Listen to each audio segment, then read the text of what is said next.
ये W R क्यों नहीं मेरी मैनेजमेंट की रिस्पॉन्सिबिलिटी को लेकर, और ठीक है और कंप्लीटनेस इन्फॉर्मेशन को लेकर कि that management has fulfilled it's responsibility. ठीक है, दूसरा that the information is complete.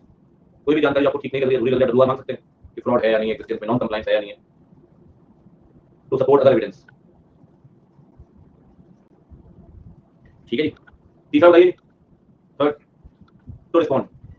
Respond तो किया हमने, रिस्पॉन्ड तो किया हमने, तो रिस्पॉन्ड एप्रोप्रिएटली। ठीक है, रिस्पॉन्ड दो केस में करेंगे, if W are obtained from management, if W are not obtained। ठीक है जी, W are obtained, W are not obtained। भाई मुझे लगता है 2 नंबर का क्वेश्चन आया होगा, 3 नंबर का ऑब्जेक्टिव बताओ 570 है, 580 सॉरी। अब बताओ इससे हलवा पूरी क्या मिलेगा आपको, इससे हलवा पूरी क्या मिलने वाला है? सही बताओ, सही बात बताओ आपको, इसे स्टैंडर्ड से पूछने वाला कोई नहीं क्या?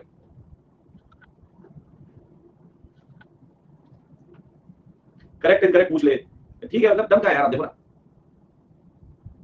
मैं केस स्टडी बना सकते हो, थ्योरेटिकल क्वेश्चन कहां से पूछोगे? मैं केस स्टडी के लिए एक पॉइंट बन सकती हूँ उठाकर, लेकिन थ्योरेटिकल से गोइंग कंसर्न पढ़ रहे हो, तो गोइंग कंसर्न में ये क्वेश्चन बन सकता है थ्योरेटिकल। ठीक है भाई, ये 3 क्वेश्चन बन सकते हैं थ्योरेटिकल, लेकिन यहाँ पर क्या बनेगा यार?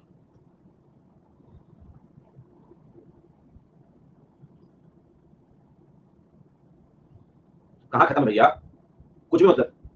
देखिए अगला, ये बताओ जी, डब्ल्यू आर कब कब लेंगे? एक तो मैनेजमेंट की रिस्पॉन्सिबिलिटी को लेकर, और दूसरा जब दूसरे स्टैंडर्ड बोलेंगे तब, जब दूसरे स्टैंडर्ड बोलेंगे तब, when required by other SAs. Other में तो 5 को लिख सकते हैं ना अपन, बोलो भाई 5 कौन कौन से अपने पास? With respect to fraud under SA 240, with respect to non-compliance of law under SA 250, with respect to RPT,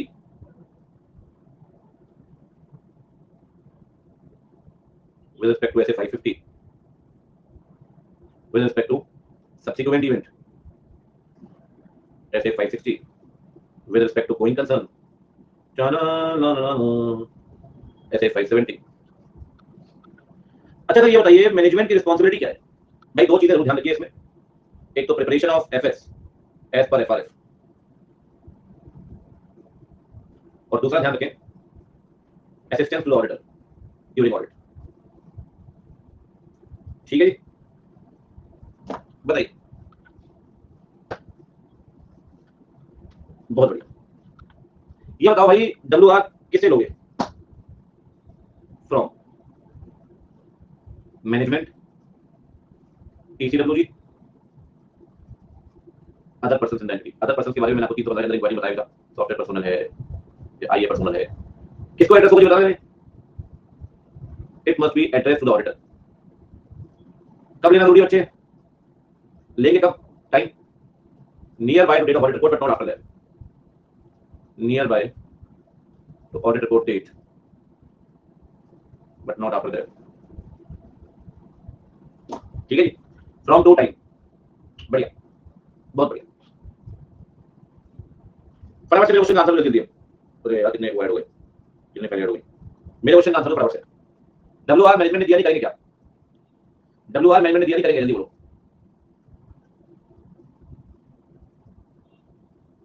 और ऑल्टरनेटिव, ऑल्टरनेटिव से कुछ नहीं हुआ तो बताइए, मॉडिफाइड। अच्छा एक बात बताओ, डब्ल्यू आर दिया कि मैनेजमेंट डाउटफुल है, मैनेजमेंट डाउटफुल कब मानेंगे? मैनेजमेंट को डाउटफुल कब मानेंगे? लेस क्वालिफाइड, ऑब्जेक्टिव नहीं है, ठीक है, आरपी है कोई। अच्छा अच्छा बताओ कि डब्ल्यू आर को डाउटफुल कब मानेंगे? बताइए। अच्छा अगर डब्ल्यू आर डाउटफुल है क्या करेंगे? डब्ल्यू आर डाउटफुल है तो क्या करेंगे?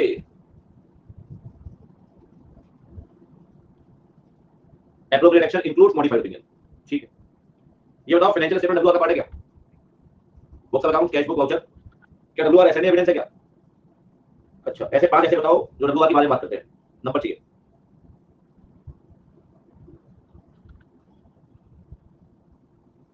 ठीक है, ठीक है, ऑब्जेक्टिव बताना 580 का। पहला ऑब्जेक्टिव क्या है? WR लेना, दूसरा सपोर्ट करना दूसरे एविडेंस को, और तीसरा रिस्पॉन्ड करना। लेना WR, सपोर्ट करना, रिस्पॉन्ड करना। किससे लेंगे WR? सिर्फ मैनेजमेंट से लेंगे? WR ले सकते क्या? कब लेंगे? साल के बीच में सही रहेगा या ऑडिट रिपोर्ट डेट के बाद सही रहेगा? ऑडिट रिपोर्ट डेट के बाद ले सकते हैं क्या? ठीक, बढ़िया। सुनो सर, कई बार क्या होता है, मैं आपको बताऊं, मैनेजमेंट के द्वारा बताई गई बातों को आप रिकन्फर्म कराते हैं, ऑडिटर रिकन्फर्म कराता है। मैनेजमेंट के द्वारा बताई गई बातों को ऑडिटर क्या कराता है? रिकन्फर्म। कब कराता है रिकन्फर्म? सुनो, जिन लोगों के साथ आपका टर्म्स ऑफ एंगेजमेंट साइन हुआ था, सीएफओ था जो भी था, वो अब एंटिटी का पार्टी नहीं है। तो आप बताओ, टर्म्स ऑफ एंगेजमेंट वो साइन तो बेकार हुए ना। जिस कैपेसिटी में उसने साइन किया वो रिस्पांसिबिलिटी है ही उसके बाद आपकी डेट में, वो आदमी एग्जिस्ट नहीं करता एंटिटी में। तो रिकन्फर्म मांग सकते हो ना किसी नए सीएफओ से, भैया कंफर्म दो आटे दो, टर्म्स ऑफ एंगेजमेंट सेम रहेंगी। जो पिछले सीएफओ के साथ हुई थी साइन, वो आपके साथ भी सेम रहेंगी। जब डब्ल्यू आटे दो, और कब मांगेंगे?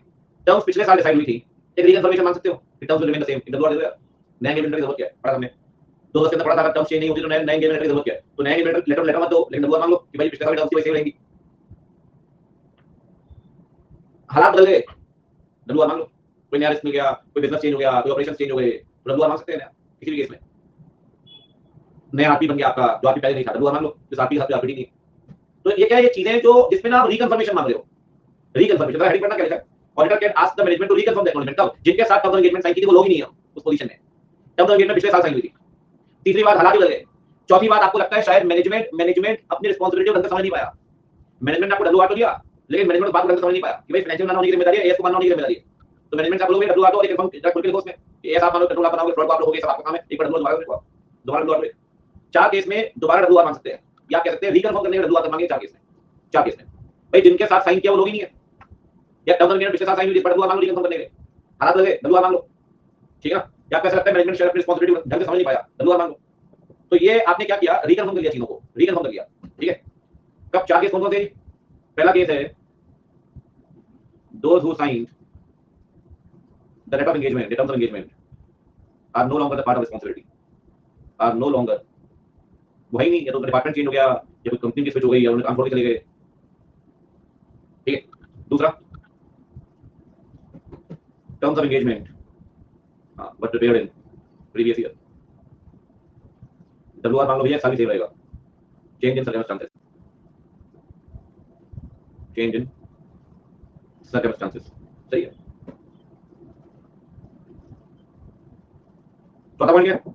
There is indication that management misunderstood its responsibility, that management misunderstood its responsibility, ठीक है। मैनेजमेंट को ही समझ नहीं आया, सही बात। डन, 580 कंप्लीट हो गया। लड्डू बेटे खा लो बैठ के।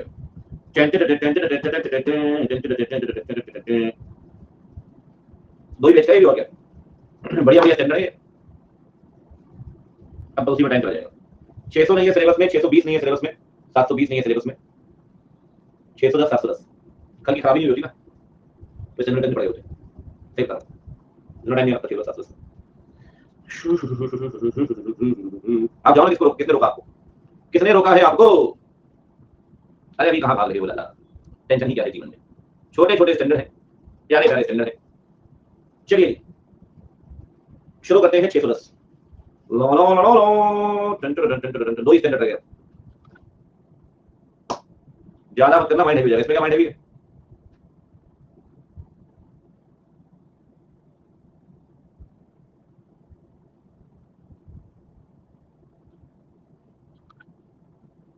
छह सौ दस है, using the work of internal auditor. अरे छोटी मोटी चीजें पढ़ लो ना यार, दो चार, कुछ दम नहीं है स्टैंडर्ड में, ठीक है। देखिए, using the work of internal auditor, ठीक है। सबसे पहली बात, अरे सबसे पहली बात कुछ मत पढ़ो भाई, इंटरनल ऑडिट की मीनिंग तो पढ़ लोगे। What is the meaning of internal audit? सुनिए, internal audit means an independent management function which involves a continuous and critical appraisal of the functioning of the entity with a view to such improvement thereto and add value to, ये हमने पढ़ा 3 चीजों में add value करता है। एक तो internal control में, दूसरा रिस्क मैनेजमेंट में, और तीसरा गवर्नेंस में। सुनना, होता क्या है बच्चों? होता क्या है समझिए, ये है स्टैट ऑडिटर, उसके सामने है internal control system, internal control system को चेक कर रहा है कौन? Internal auditor. तो इंटरनल ऑडिटर ने जो इंटरनल कंट्रोल सिस्टम की इंटरनल ऑडिट की है, जो इसको एग्जामिन किया है, तो स्टैट ऑडिटर चाहे तो इसके वर्क पे रिलाई कर सकता है ना? उसको दोबारा इतना इंटरनल कंट्रोल चेक नहीं करना पड़ेगा ना, दोबारा इतना इंटरनल कंट्रोल चेक नहीं करना पड़ेगा। ठीक है, यही तो स्टैंडर्ड है, using the work of internal auditor. ठीक है, लेकिन ब्लाइंड फेथ मत करना, ध्यान रखना, रिलाई करने से पहले कुछ चीजें चेक करनी पड़ेगी। ये इंटरनल ऑडिटर ठीक है या नहीं, इसका एक्सपीरियंस, इंडिपेंडेंस, ऑब्जेक्टिविटी क्या है, ये सब कुछ चीजें चेक करना पड़ेगा, रिव्यू करना पड़ेगा, तब इसके काम पे रिलाई करेगी। तो ये बहुत कुछ नहीं पढ़ा रहा हूं, थोड़ा सा एक दो चीजें पढ़ा रहा हूं बेसिक वाली। ठीक है, देखिए, internal audit means an independent management function. है तो ऑब्वियस सी बात है, मैनेजमेंट फंक्शन क्या करते हैं जी, इसमें बता रहा, व्हिच इन्वॉल्व्स, भाई बहुत बहुत ही जरूरी है, इंटरव्यू में फेवरेट क्वेश्चन बनेगा देखना, which involves continuous and critical appraisal of the functioning of entity. ठीक है, and independent management function which involve continuous ongoing process. critical मतलब ढंग से आप appraisal मतलब होता है ओवरव्यू लेना, रिव्यू करना। ठीक है, entity क्यों करेंगे रखा हूं, with a view to suggest improvements, कि कहां पे कमी है वो आप बताइए, and add value and strengthen। मैंने आपको बताया था, आपको शायद यार इंटरनल कंट्रोल वाले में, कि इंटरनल ऑडिट से तीन चीजों में मदद मिलती है। एक तो गवर्नेंस मैकेनिज्म में, याद आ रहा है कुछ, एक अपन ने पाई चार्ट बनाया होगा, बॉक्स बनाया होगा, उसमें तीन पार्ट बनाए होंगे, गवर्नेंस मैकेनिज्म में, दूसरा रिस्क मैनेजमेंट में, और तीसरा हो गया आपका इंटरनल कंट्रोल सिस्टम में। ठीक है, internal audit means an independent management function which involve continuous and critical appraisal of the functioning of management with a view to the improvement thereof and add value to risk management, governance and internal control। मैंने definition को टुकड़ों में बांट दिया, कुछ नहीं है sir, मैं आपको बताऊं। ठीक है, चलिए, सबसे पहली बात, इस स्टैंडर्ड का ऑब्जेक्टिव क्या है जी? ऑब्जेक्टिव बड़ा सीधा साधा और सरल सा है। ऑब्जेक्टिव कहता है जी, क्या स्टैट ऑडिटर इंटरनल के काम पर रिलाई कर सकता है? सबसे पहले ये चेक करिए, क्या स्टैट ऑडिटर इंटरनल के काम पर रिलाई कर सकता है, ये चेक करिए। और अगर कर सकता है तो क्या वो एक्सटर्नल पे काम आएगा क्या? मतलब आसान सी ये बात है जी, कि अगर आपको लगता है इंटरनल ऑडिट हमारे लिए जरूरी है, तो फिर वो कितनी जरूरी है, क्यों जरूरी है और कैसे जरूरी है, वो आपको देखना होगा। एक बात बताओ, अगर इंटरनल ऑडिटर ने सिर्फ नॉन फाइनेंशियल चीजें देखी है, सिर्फ नॉन फाइनेंशियल चीजें, तो क्या नॉन फाइनेंशियल चीजें हमारे लिए मैटर करती है क्या? सर हमारे लिए तो इंटरनल ऑडिटर के सिर्फ फाइनेंशियल एस्पेक्ट मैटर करेंगे ना, हमें तो सिर्फ फाइनेंशियल एस्पेक्ट से मतलब है, क्या नॉन फाइनेंशियल से मतलब है क्या? नहीं। तो इस स्टैंडर्ड का ऑब्जेक्टिव क्या है? इस स्टैंडर्ड का ऑब्जेक्टिव है, आप ये देखिए कि क्या इंटरनल ऑडिटर का काम हमारे काम आ सकता है, और अगर आ सकता है तो कितना, कब और कैसे आ सकता है, वो देखिए। ये आपका ऑब्जेक्टिव है, क्योंकि सर इंटरनल के हर काम पे हमारे लिए जरूरी नहीं है ना यार, इंटरनल का क्या काम है क्या नहीं है, वो हमें हमेशा जरूरी हेल्प करेगा। इंटरनल काम आपके लिए हमेशा रिलेवेंट होगा। मैं आपसे पहले भी बात कर चुका हूं, क्योंकि इस चैप्टर में, इस स्टैंडर्ड में जो आप पढ़ रहे हो, आप बहुत चीजें पढ़ चुके हैं। चैप्टर आपको इंटरनल कंट्रोल का बहुत चीजें पढ़ चुके हैं, तो यहाँ पे बहुत कुछ मैं आपको बताऊं, बचता नहीं है पढ़ने के लिए। जैसे डेफिनेशन आपने पढ़ी, डेफिनेशन में क्या देखो, आप रीडिंग करनी है, आपको डेफिनेशन याद रहेगी, इसमें बहुत बड़ी फाइट नहीं है। ठीक है, तो इंटरनल कंट्रोल चेक करेगा इंटरनल ऑडिटर, फाइनेंशियल भी चेक करेगा, नॉन फाइनेंशियल भी चेक करेगा। हमारे तो फाइनेंशियल से मतलब है ना, हमें क्या होता है नॉन फाइनेंशियल से। ठीक है, ऑब्जेक्टिव क्या ध्यान रखिए, ऑब्जेक्टिव है, if external auditor determines that internal audit is relevant to audit, he shall determine। दो बातें देखनी होंगी उसको। सबसे पहले क्या देखेगा जी? सबसे पहले देखेगा whether and to what extent the work can be relied। ठीक है, क्या हम इंटरनल के काम पे भरोसा कर सकते हैं, और अगर कर सकते हैं तो कितना भरोसा कर सकते हैं। whether we can use the work of IA और up to what extent we can use the work of IA। ठीक है, अगर कर सकते हैं, अगर आपको लगता है कर सकते हैं, तो क्या वो हमारे लिए जरूरी होगा क्या? whether such work is adequate for external audit purpose, क्या वो हमारे काम आएगा क्या, वो आपको देखना होगा। ठीक है ना, दो चीजें, क्या और कितने हम उसके काम पे यूज कर सकते हैं, अगर कर सकते हैं तो क्या वो हमारे लिए एडिक्वेट है क्या। ठीक है, इस पे डिटेल में बात होगी, इस तरह मैं आपको नहीं पढ़ा हूं, टेंशन ना हुआ, लेकिन दो बातें मैंने आपको बता दी है। ठीक है, तो मीनिंग, एक तो ऑब्जेक्टिव। ठीक है, तो मैंने क्या क्या पढ़ा है आज? एक तो गोइंग कंसर्न की बात पढ़ी आपने, ठीक है, फिर आया जी ये वाला पॉइंट, यहाँ पे भी सिर्फ डाल देना, थोड़ा सा लिख देता हूं उसको।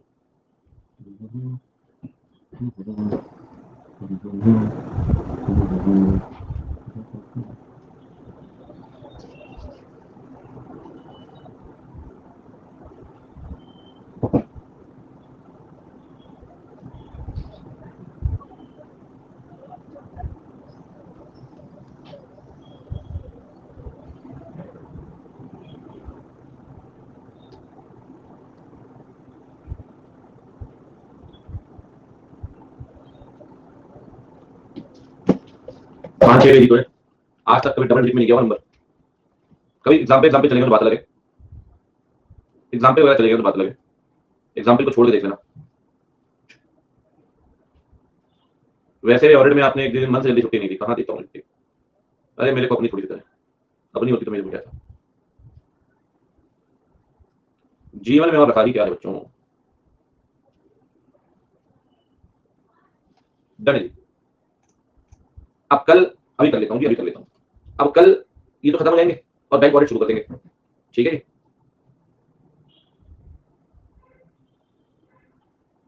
ऑटोमेटेड देखो स्पेशल में करा दूंगा तो देखता हूँ इस वीकेंड, आप वीकेंड भी क्या जाएगा, वीकेंड मिल जाएगा पहले तो। हाँ कल परसों बैंक ऑडिट खत्म हो जाएगा, ऑटोमेटेड लेक्चर मान लीजिए 2 घंटे का, बैंक में तो भी 2 लेक्चर लगते हैं।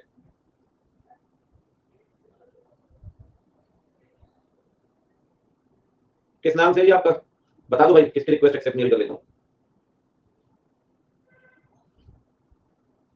रोहित गुप्ता एक्सेप्टेड मिला है। इनडेलिबल लोग कैसे कैसे लोग।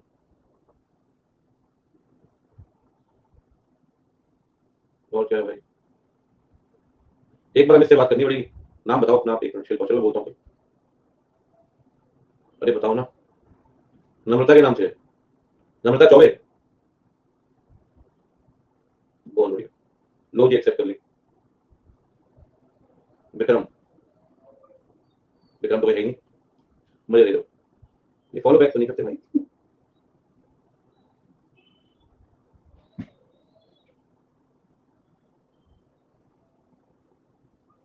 चलो बोलता हूँ, नहीं सही है। चलिए शीघ्र ही मुलाकात होगी। Radhika Shinde, bye bye, take care, अपना ख्याल रखिए। क्या डाउट है भैया, कुछ मत पढ़ो, जो नोटबुक में लिखवाया वो पढ़ लो और मेरा लेक्चर देख लो और कुछ क्वेश्चन लगा लो उसमें से, ठीक है।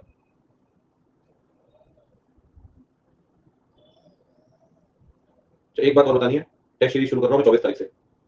टेस्ट सीरीज 24 तारीख से शुरू हो रही है अकेडमी में मेरी डेडिकेटेड, ऑडिट की 25 से, लॉ की 24 से।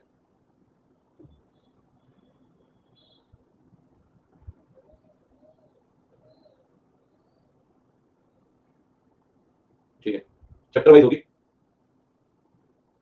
चलो मिलते हैं, बाय बाय, फ्री है फ्री, चलिए हाँ फ्री है।